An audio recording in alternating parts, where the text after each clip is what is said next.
Yes, sir.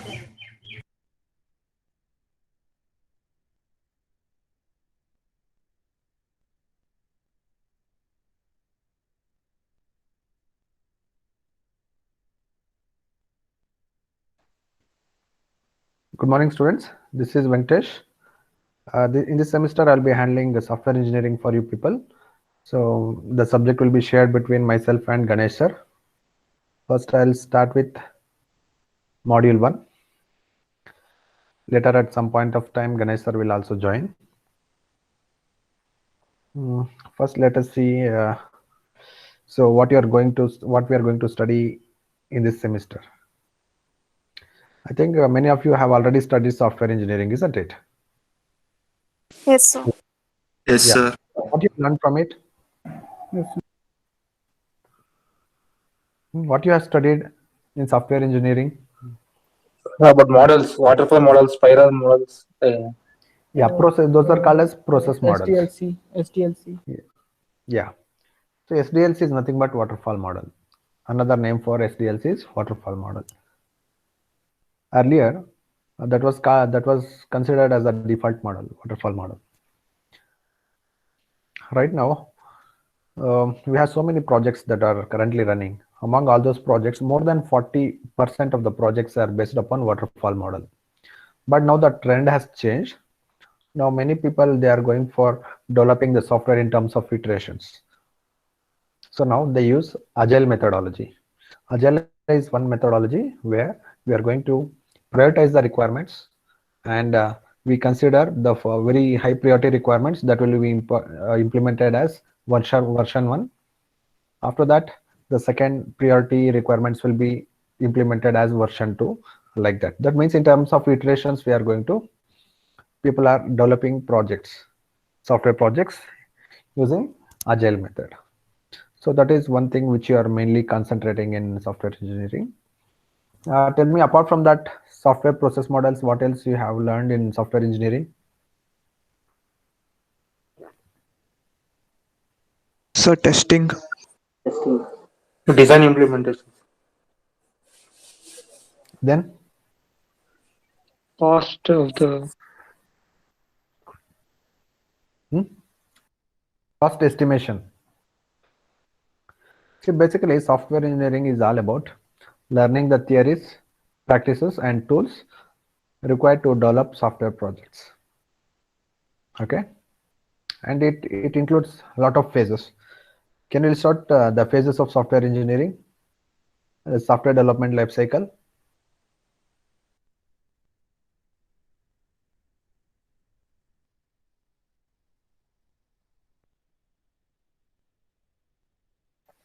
Software development has so many stages.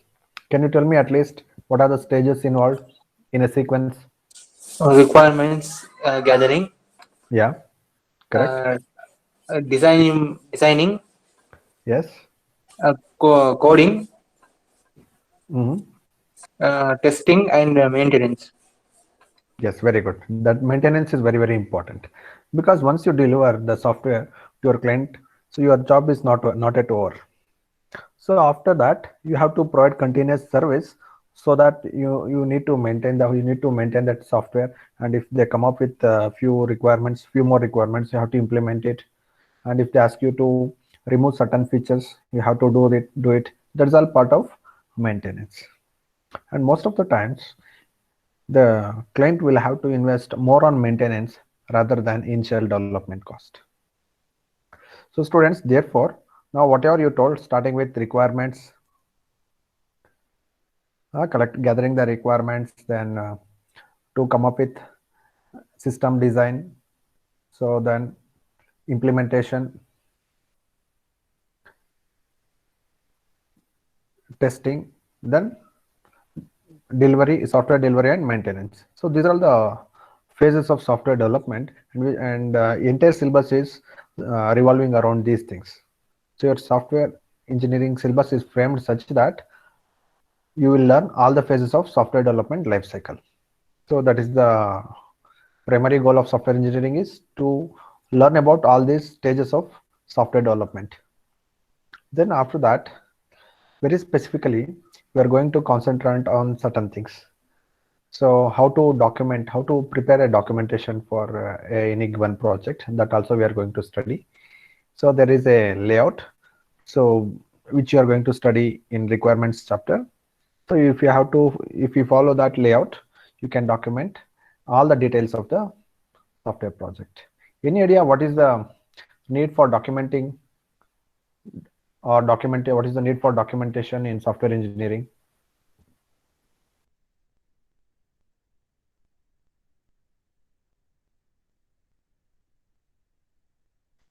For future reference or Yeah, for future reference, isn't it? So a company cannot simply believe that so all the team members of the any given project will work starting from beginning till the end, isn't it? And moreover, each phase is having certain deliverable. Say for example, the very first phase is requirement analysis. So in requirement analysis, at the end of requirement analysis, there is one deliverable that is nothing but requirements document. Once the company prepares the requirement document by consulting the client, so they have to show it to the client and they have to get the approval. The client will verify the document and he will make sure that yes, the document is complete and whatever the requirements that he had told, 100% that's been documented. After that, we have design phase. See, design phase, we will start with system architecture. That is a very basic design. Then after that, we go with so many types of designs, like we come up with DFD. So 0 level DFT, 1 level DFT, second 2 level DFT. So that is what in detailed design. So system design is divided into two stages. One is abstract design, another one is detailed design. As part of detailed design, we also use UML. UML is one tool which is used to document object-oriented design. UML diagram. Have you heard about UML diagrams? yes, sir. Tell me any few UML diagrams that you know. The use case diagram. Yes. DFD. No, DFD is not part of UML. DFD is something like your flowchart. So we have so many UML diagrams like class diagram, deployment diagram, sequence diagram, use case diagram. These are the popular variants of UML. So we do system design. So the end deliverable. So at the end of the design phase, so there is some deliverable that is called as design document. Once again, you have to show your design document to the client and you have to get implemented. You have to get the approval. You have to explain. So these are all the modules that modules are the subsystems I am going to design. And these are all the functionalities. Like that, you have to show the design and you have to get the approval. And that design is being given to the developers for the reference about to give them more clarity about what they are supposed to develop and in what sequence the operations have to happen. So after design, then one can start with coding. So without design, coding cannot be started. So that is wrong, totally wrong. So usually when you do projects, what happens? Simply you will start writing the code, isn't it? That is not a good practice. Always, whatever the system that you are going to develop, you have to design it. Diagrammatically, you have to design it. You have to model it. That is called modeling. We call it as system modeling. So you have to model the system and you have to verify. So the flow is proper and you are including all the features. You are not excluding anything. Then once it is validated for its correctness and completeness, then you can start coding, isn't it? Then after coding, what next? Testing. So once you are done with coding, you will be performing two types of testing. One is white box testing and black box testing. And white box testing will be done by the person who has developed the code. Say for example, you are writing some algorithm. Okay, that is nothing but implementation of the core logic of your software. So then you have to test it before giving that code to the tester. What the tester will do, he will do black box testing. That means he doesn't know what is the implementation. He is concerned more about the functionality. By passing some input, you'll be checking the output. So you'll be knowing what is the actual input and what is the expected output. So with that knowledge, you'll be testing the application, but he cannot deal with the source code. That is the reason why always white box testing has to be performed by the developers. So white box testing means checking the code, what you have written, what the developer has written, that has to be tested. That is called white box testing. So once black box testing is over, at the end, they will do something called as user acceptance test. That is called UAT, which is functional test. It is a functional test. So as part of that, client, many times a client can send one representative, a technical guy, who can test it and he will give the approval. Yes, it is complete, we can accept. Once the client gives approval, then the software can be delivered to the client. So after the delivery, then what comes? Maintenance. That is the last phase. As part of maintenance, so what they are going to do, they are going to provide continuity services and also future enhancements. If at all any future enhancements comes, so that has to be implemented. So that is modifications to the existing software. That is part of maintenance. So students, these are the things which you are going to study in this semester. And so at some point of time, we are very precisely going to concentrate on requirements, design methodologies. As part of that, there is one methodology called as Agile. Have you heard about Agile? Have you heard about Agile methodology? Yes, sir. Heard about Scrum? Have you heard about Scrum, extreme programming? Yes, sir. Yeah, what is it?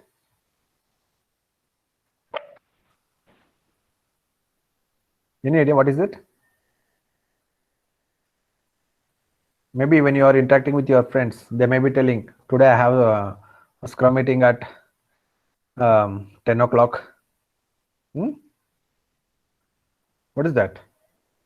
Scrum is a methodology under Agile. So it's one of the Agile methodology where people are going to develop software in terms of iterations, as I told. So now the modern trend is like developing softwares in terms of iterations, where in the first iteration you are going to develop the basic functionalities which are very much essential to start up with. Then in the further iterations you are going to implement the remaining features. So that's how the softwares will be developed in recent days. I think with this we can start with software engineering. Now you got the idea in this semester what you are going to learn. So you are going to learn about the different phases of software development life cycle.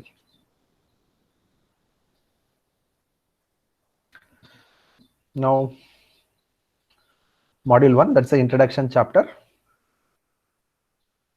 Introduction.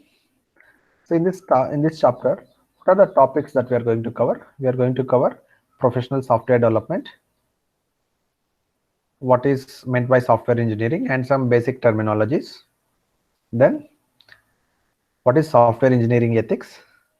See, every profession has got some ethics. We call it as code of ethics. Similarly, even the software engineering has got some code of ethics that we are going to study. See, whenever you join any company, on the first day itself, they'll give you some document to study. That is nothing but code of ethics, and they'll be having some rules and restrictions. So you are supposed to read all those documents in first 1 or 3 days. There will be 1 to 3 days time wherein you will be referring to those documents, and you will get an understanding about how that company is functioning and what are their ethics and what kind of standards they follow and what are your limitations. So all those things, okay, will be taught to you when you join any company. Okay, that we are going to study what is software engineering ethics. Then few case studies. So that's what we are going to study in this chapter. Okay, so tell me, according to you, what is the definition of software engineering? What is the general definition that you know? I told it's all about learning various aspects of software development lifecycle, which includes requirements analysis, then system design, then implementation and coding, then testing and maintenance. Testing, software delivery and maintenance. Okay, so that's the general definition of software engineering. Then, see, the economies of all developed nations are dependent on software. Why? Because if you look at India, especially during COVID, isn't it? So can you tell me which are the major sectors that are contributing to our GDP during this corona pandemic? Medical field. Yeah, very good. Medical field. Then, so we have medical field. So medical means pharma and healthcare. Then we have agriculture. Then software. That is IT, isn't it? See, all the what the employees of IT are doing are simply sitting at home. Are they sitting at home? No, right? They are made to work from home, isn't it? So they are provided with the all the required infrastructure so that happily they can work from home. So that means nobody can stop it. See, if the strike is happening, sometimes what they do, they shut down the gates and they will start working inside the buildings. And if it is very strict strike or something like that, so wherein where the employees are not able to reach out the offices, they can work from home, and they are having VPN facility, isn't it? A lot of facilities are there. Using virtual private networks, they can connect to the teams, then they can contribute to their project. So that's the reason why all the major economies, which include major economies means majorly we consider USA, UK, France, Canada, China, India, and so on. So and Japan and few other countries. These countries are considered as major economies. So all the major economies are depending, or all the economies of all developed nations are dependent on software. Not only the developed nations, even the developing nations like Brazil, India, China, they are also dependent on software, because software is contributing majorly to the GDP. If you take our GDP, so software sector or the software industry is contributing significantly, isn't it? So that's the need for software. And if we look at from some other perception, like application perception, so we need software in our day-to-day life, isn't it? See, nowadays what happens, see, when you simply everyone are wearing smartwatch, isn't it? They want to track how many calories they are burning every day. Yeah? So how many steps they are walking, they want to track. So once again, so it's the embedded software which is working inside that smartwatch, isn't it? And we cannot spend even a single day without using smartphone. Once again, it is software dependent, isn't it? And we use refrigerator. It is controlled by a software. So it is having microcontroller inside it, which is nothing but an embedded software. You take any gadget or any electronic device. You take washing machine. It is controlled by a microcontroller, isn't it? So that means software has become part and parcel of our life. Then, so look at the definition given by the author for software engineering. So he says that software engineering is concerned with theories, methods, and tools for professional software development. Once again, I repeat, software engineering is concerned with theories, methods, and tools for professional software development. What are the theories? See, there are so many theories. So one such theory is like, say, for example, if it is waterfall model. So there is a sequence of steps that you need to follow. You need to start with requirements. So then you need to go to design. Then you need to start implementation and coding. Then you have to do testing. Then deliver the software, then maintenance. But here there are restrictions as well. So once you move from one stage to another stage, okay, you cannot come back. Isn't it? So that is one theory. So similarly, iterative development is having its own theory. Like that, so many process models are having their own theories. Okay, what those theories tell? Those theories will tell us what is the procedure that we need to follow to implement that particular methodology or the procedure. And software and so one aspect is learning the theories, another aspect is methods. So there are so many methods that we need to learn. See, there are methods which will tell how to document the requirements, and there are methods which will tell you how to design the system, and there are methods which will tell you how to develop the software, and there are methods which will tell you how to do the testing. So such methods are waterfall, like white box testing method and black box testing method, isn't it? Then tools for professional software development. So there are so many tools. Say for example, example for such tools are, say for example, we have IDEs. Why we use IDEs, students? Any idea? Why we use IDEs?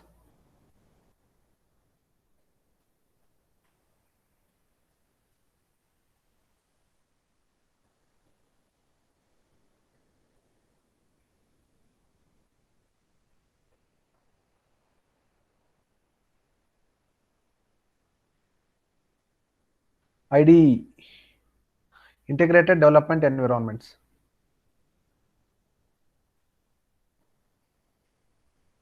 Hello? Hello, can you hear me? Yes, sir. Yeah. Yeah, tell me why we use integrated development environments, that is IDEs. For example, In a single platform, we can edit the code, we can develop it and debug it. Yes. Say many editors are empowered with like the feature of like writing the code and editing it, then to compile and run it, and to host the application as well, isn't it? If you look at Eclipse, it is having Tomcat and Glassfish server. So the server is required to host the application, and you have the facility to compile and run the program. And it supports for multiple languages, isn't it? So that's why it got its name, integrated development environment. Integrated development means so facility to write the code, to compile the code, to host the code. So that is called integrate. So along with that, it contains all the necessary libraries. So that's why it is called as integrated development environment. So that is one tool. Okay.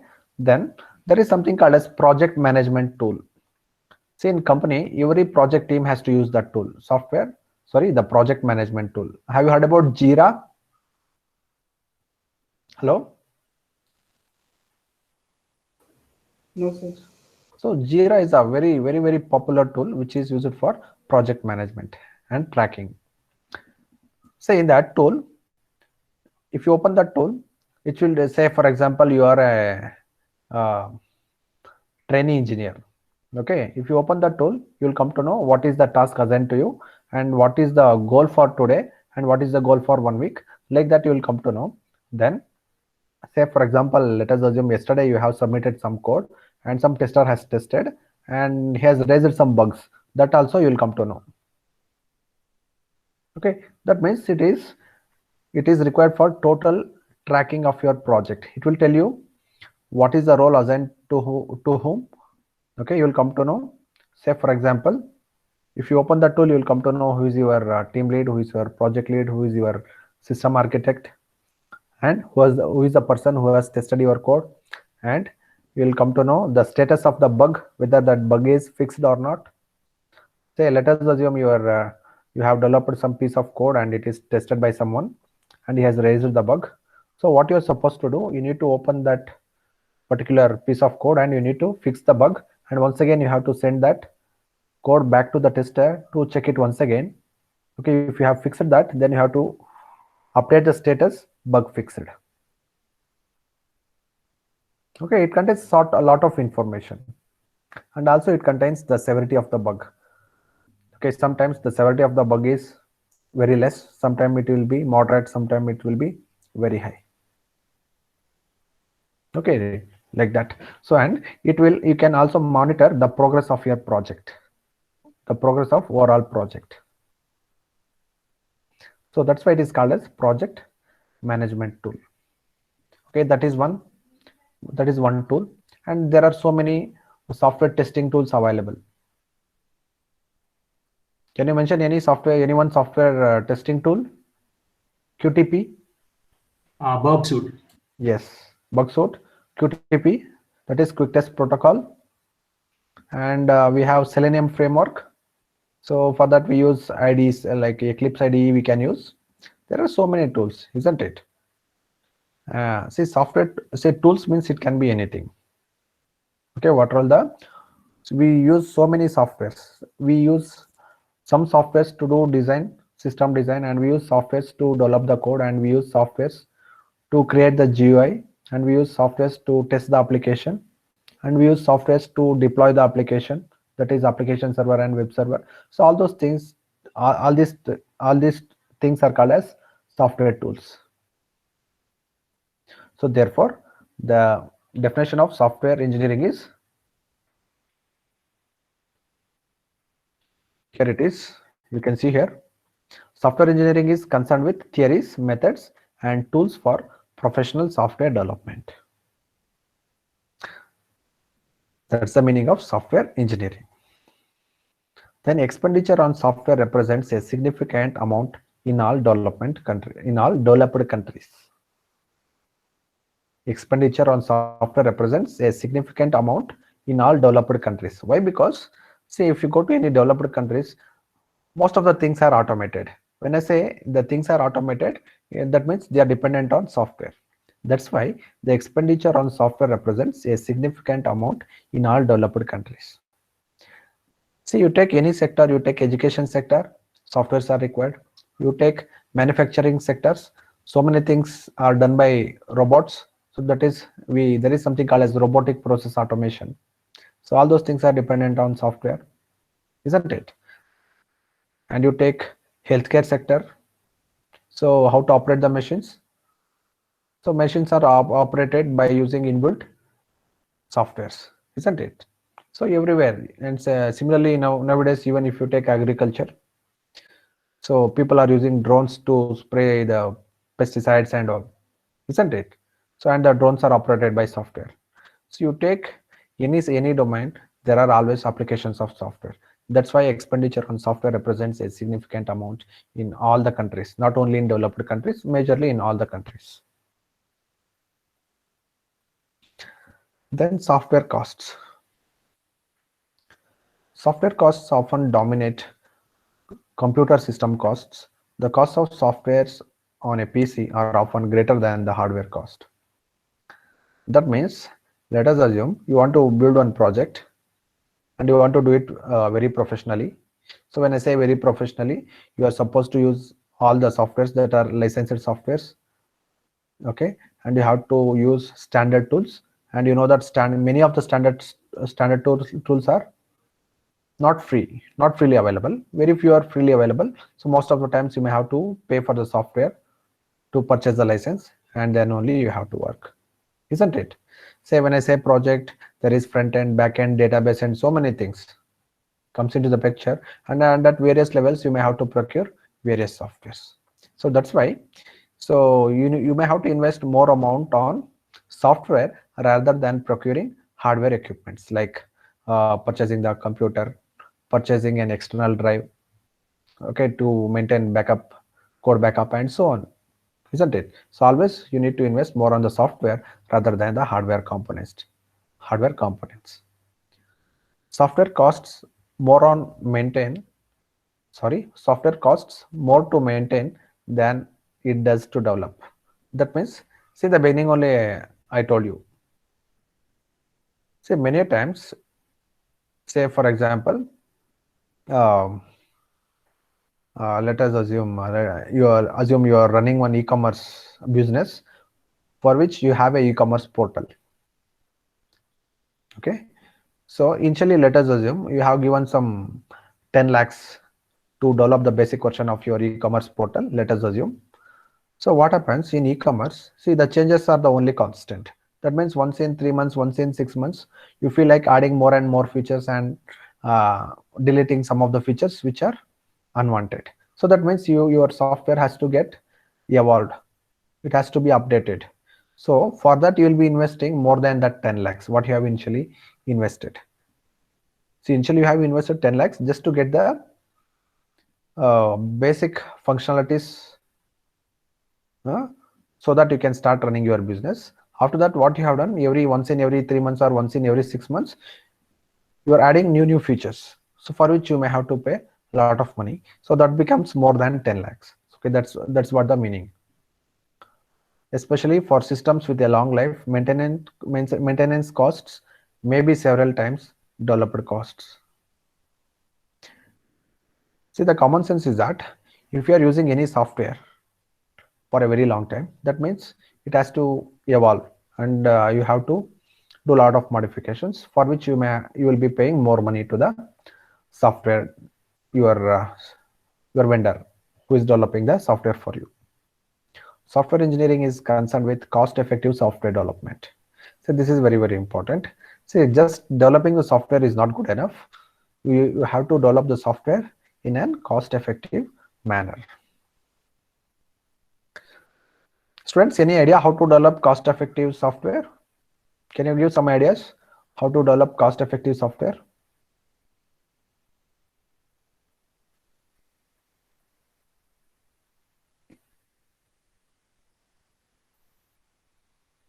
We have to plan everything and choose the appropriate technology required and not to waste. Yeah, so that means we have to save the time of the people who do requirements analysis, who do design, who do testing, coding, documentation, and so on. For those things, we have to use something called as case tools. So case tools, CASE, case. The meaning of case is computer aided software engineering, isn't it? See, there are so many tools which will help us in doing documentation. Okay, and there are various tools which will help us in doing the system design. For example, you know Rational Rose, right? Do you know Rational Rose, students? Which we use to develop the UML diagrams. It's a WYSIWYG tool. What you see is what you get. That means drag and drop kind of tool. Using that, we can draw class diagrams, use case diagrams, sequence diagrams, deployment diagrams, and so on. So that is one of the case tool. Then I told project management tool, Jira, that is one case tool. Then Q2P, that is used for test automation. So that is okay. If you use like those tools, we can save a lot of effort, isn't it? Then very importantly, such tools are called as RAD tools. RAD means RAD, Rapid Application Development. So we have to make use of the rapid application development tools so that we can finish off our project at the earliest. Then see, within any company, they will be having something called as a repository. So whenever they implemented any new functionality, so they'll make it part of the project. Then one copy of that will be saved in the repository for later use, isn't it? Say for example, you are starting new company. Your very first project is to develop one e-commerce portal to one of your client. Then let us assume your second project also one more e-commerce portal, development of one more e-commerce portal. So lot of code you can reuse. You need not do everything from the scratch because that code belongs to your own company. So you have the proprietorship for that code, source code. So hence Your developers can reuse the same code, and they can do a little bit tinkering to that code so that it fits to the requirements of the new project. So those are some of the tricks using which we can develop cost-effective software. And another aspect of developing the cost-effective software is try to use open source tools. So if you use open source tools, we may we need not pay for the software licenses and so on. Okay, say for example, so in case if you are using .NET based technologies, you have to buy the licenses from the Microsoft. So you have to invest for the softwares. Instead of that, if you are using Java based technologies, then everything is open source, isn't it? So that is one aspect of saving the cost of the overall project. Software engineering is concerned with cost-effective software development. Students, anything you want to ask? Hello? Hello? Yes, sir. Shall I continue?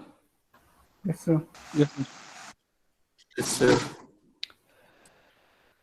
Next subtopic is software project failure. So why the software project will fail? See, many times what happens when there is more complexity. See, complexity in the sense, say, how the software project is divided, that we need to understand first. See, entire software project is called as one system. We call it as a system, and that contains subsystems. And each subsystem contains n number of modules, where each module contains n number of functionality. One module, say for example, one module may contain some 2-3 functionality, another module may contain 5 functionality. Now, to implement each functionality, you may have to write one or more programs. Okay, now this is called as complexity. So you have a, say for example, you have a very big project which is divided into, say for example, 5 subsystems, and each subsystem contains, say for example, minimum 3 modules, and each module contains, say for example, minimum three features, and to implement each feature you may have to write so many programs. So that's what the complexity. So when the software complexity increases, always there are more chances of failure, because there will be say for example, if you do changes in one module, that will be reflecting in another module. So that means, so the bugs are transmitting from one module to another module. So that is when you have a lot of dependency, obviously the system complexity increases, and always there are larger chances of system failure. As new software engineering techniques help us to build larger, more complex systems, the demands change. Systems have to be built and delivered more quickly. Larger, even more complex systems are required. Systems have to have new capabilities that were previously thought to be impossible. See, this is another reason. See, whenever you develop any new software, always your client expect you to implement some of the new features that were not at all existing. Okay, that are not at all existing. So now this is one more challenge. That is the case where your system may fail because of the complexity. Then failure to use software engineering methods. See, students, that's what I told in the beginning. Say if I assign you some project, usually most of the times what you do, you'll start writing some piece of code, and you'll tell, sir, I have started developing front end, and I have started writing some algorithm like that. That means you will not follow anything in a professional manner, isn't it? First, you need to make sure that you have gathered all the requirements. You have gathered all the requirements, and you have to segregate the requirements: functional requirements, non-functional requirements, isn't it? Then what are the system requirements? Then what are the user requirements? So then you need to cross-check whether the requirements document is complete and consistent. Then after that, you should do the system design. First, you start with architecture design. Architecture design will tell you what are all the submodules and in what manner they are connected. Okay, then after that you can go with data flow diagrams to get more clarity about the processes or the data flow within the project, like that. So then you should start coding. Once you're done with design, so then you need to cross check your design documents with the requirements document, whether your design is consistent with the system requirements or not. If that is okay, then only you need to start with the coding. So if you do any mistake during these phases, then your system will become fail.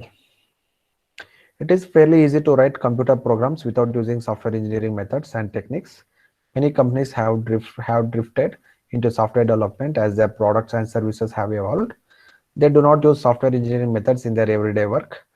Consequently, their software is often more expensive and less reliable than it should be.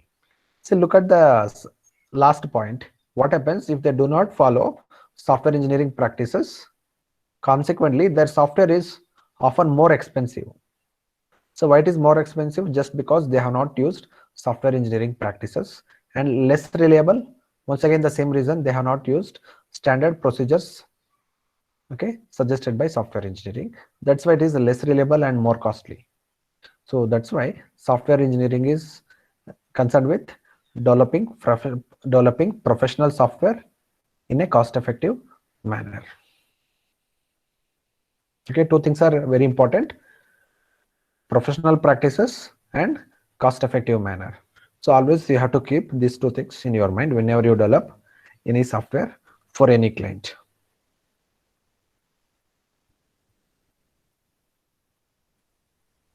Professional software development. Next topic. Now here we have some of the frequently asked questions. Okay, so what is software? Students, tell me what is the definition that you know about a software? Tell me the definition of a software that you know. Hello?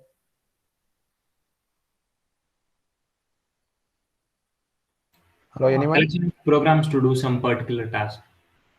So what is a software? It's a collection of interrelated programs to achieve some meaningful task plus associated documentation. So that is very important. See, every software should come with documentation support, isn't it? So by if we say for example, by looking at the documentation, we will come to know how to configure the software and how to install it, isn't it? And also that gives us information about, yeah. So the basic definition is collection of programs. So what kind of programs? Interrelated programs. So look at the answer here: computer programs and associated document. The software is nothing but computer programs and associated document. Software products may be developed for a particular customer or may be developed for a general market. So we have certain, okay, that we are going to study in detail. Okay, now just look at the definitions, and each topic here we are going to study in detail. What are the attributes of a good software? Collection of programs. Yeah, so the general definition is a collection of programs. Okay, what is a program?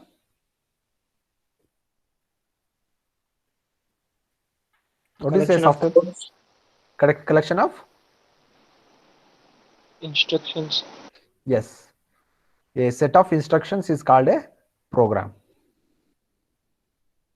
and each program has to do one meaningful task. Now let us see what are the attributes of good software. Good software should deliver the required functionality. Say for example, say implementing bubble sort. Okay, so if your program is properly sorting the numbers, then we can say yes. Okay, that is one of the attribute. Then performance to the user and should be maintainable, dependable, and usable. So the very first feature is the good software should deliver the required functionality and performance to the user. Okay, required functionality and performance. After that, software should be maintainable, dependable, and usable. What is maintainable? Maintainable means, so it should be flexible enough so that you can add new piece of code and you can remove some functionality. You can add functionality and you can remove functionality. Then dependable. That means, say, let us assume you have given one, you have written one sorting algorithm. It is dependable. That means whenever you sort, each time it has to give appropriate results. That is dependable and usable. So that means easy to use. Then what is software engineering? Already just now we saw the definition of software engineering. So software engineering is an engineering discipline that is concerned with all aspects of software production. See, now look at here. So right now what we told, software engineering means it is concerned with the theories, methods and tools for developing professional software. Okay, now they are giving new definition. Software engineering is an engineering discipline that is concerned with all aspects of software development or software production. What is that all aspects? All aspects includes requirements analysis, system design, implementation and coding, testing, delivery and maintenance. Okay, it has to deal with all these activities. What are the fundamental software engineering activities? Once again, same thing: software specification, software development, software validation and software evolution. These are the fundamental software engineering activities. The difference between software engineering and computer science. What is the difference between software engineering and computer science? Tell me, students, what is computer science?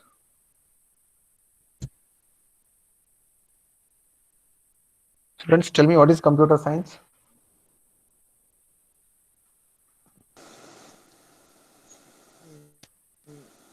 So for example, if I ask you what is biology, you may tell it's a study of living things. Similarly, what is computer science? Study of computers. Huh? Study of computers. Only computer? If you study about RAM, hard disk, monitor, keyboard and all these things, that becomes computer science? Yes, sir. Huh?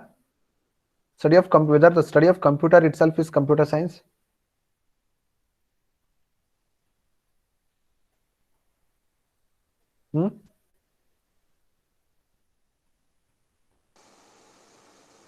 I want some definition. What is computer science?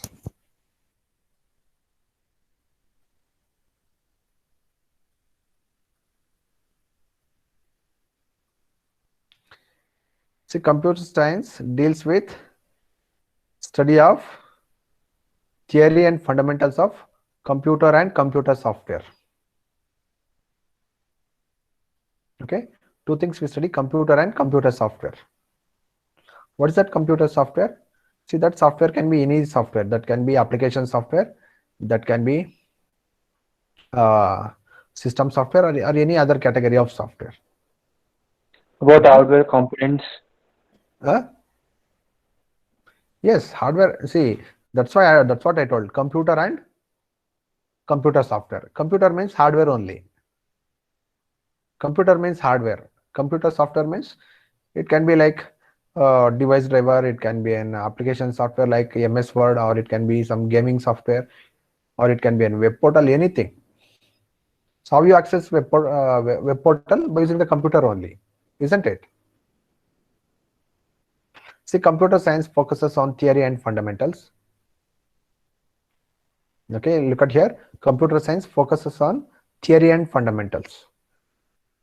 Then software engineering is concerned with the practicalities of developing and delivering useful practices or useful software.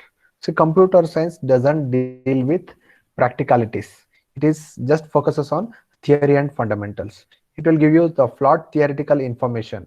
Computer science will always give you flawed theoretical information about all the concepts of computer science. When I say all the concepts of computer science, that includes everything. That includes operating system, that includes databases, that includes programming languages, everything. It will talk theoretically and it will tell you the fundamentals. But when you want to experience it, okay, then Then that is called software engineering. Software engineering addresses all the practicalities. Software engineering is concerned with practicalities of developing and delivering useful software. So therefore, the takeaway from this is, see, computer science concentrates on fundamentals and theory, whereas software engineering deals with practical implementation and delivering of useful software. Okay, so that's the difference between computer science and software engineering. Then what's the difference between software engineering and system engineering?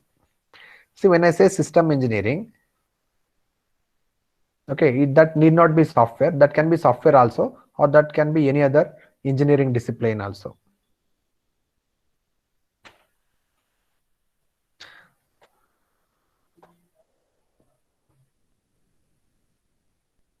System engineering is concerned with all the aspects of computer-based systems development, including hardware, software, and process engineering.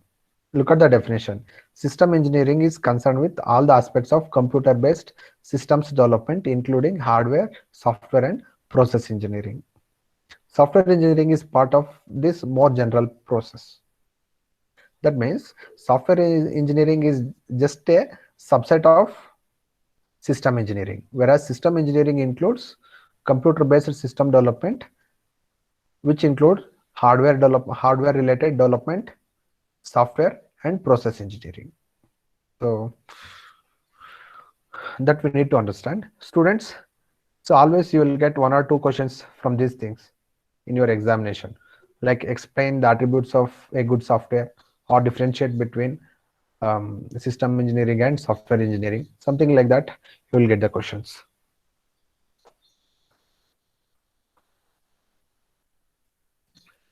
So now the time is already 12:47. So let us stop here. We shall continue from tomorrow.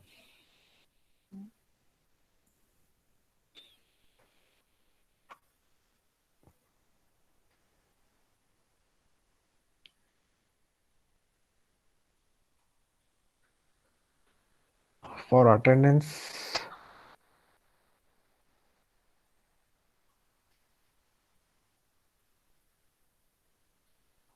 student, wait for